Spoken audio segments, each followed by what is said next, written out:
ಕೇವಲ 23 ವರ್ಷ ಜೀವನ, ಆದರೆ ಶತಮಾನಗಳ ಕಾಲ ನೆನಪಾಗುವ ಹೆಸರು ಭಗತ್ ಸಿಂಗ್. 1907 ಸೆಪ್ಟೆಂಬರ್ 28ರಂದು ಜನಿಸಿದ ಭಗತ್ ಸಿಂಗ್ ಬಾಲ್ಯದಲ್ಲೇ ದೇಶಭಕ್ತಿಯ ಜ್ವಾಲೆಯನ್ನು ಮನದಲ್ಲಿ ಹೊತ್ತಿದ್ದರು. 1919ರ ಜಲಿಯನ್ ವಾಲಾಬಾಗ್ ಹತ್ಯಾಕಾಂಡವು ಅವರ ಜೀವನವನ್ನು ಸಂಪೂರ್ಣವಾಗಿ ಬದಲಾಯಿಸಿತು. ಅಂದಿನಿಂದ ಬ್ರಿಟಿಷರ ವಿರುದ್ಧ ಹೋರಾಡಲು ನಿರ್ಧರಿಸಿದರು. 1928ರಲ್ಲಿ ಲಾಲಾ ಲಜಪತ್ ರಾಯ್ ಅವರಿಗೆ ಸಾವಿನ ಪ್ರತೀಕಾರವಾಗಿ ಬ್ರಿಟಿಷ್ ಅಧಿಕಾರಿ ಜಾನ್ ಸಾಂಡ್ರೆಸ್ನ್ನು ಹತ್ಯೆ ಮಾಡಲಾಯಿತು.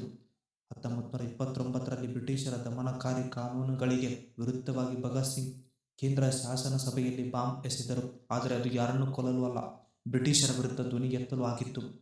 ಆದರೆ 1931 ಮಾರ್ಚ್ 23ರಂದು ಕೇವಲ 23 ವಯಸ್ಸಿನಲ್ಲಿ ಭಗತ್ ಸಿಂಗ್, ರಾಜ್ಗುರು ಮತ್ತು ಸುಖದೇವ್ ಅವರನ್ನು ಗಲ್ಲಿಗೇರಿಸಲಾಯಿತು.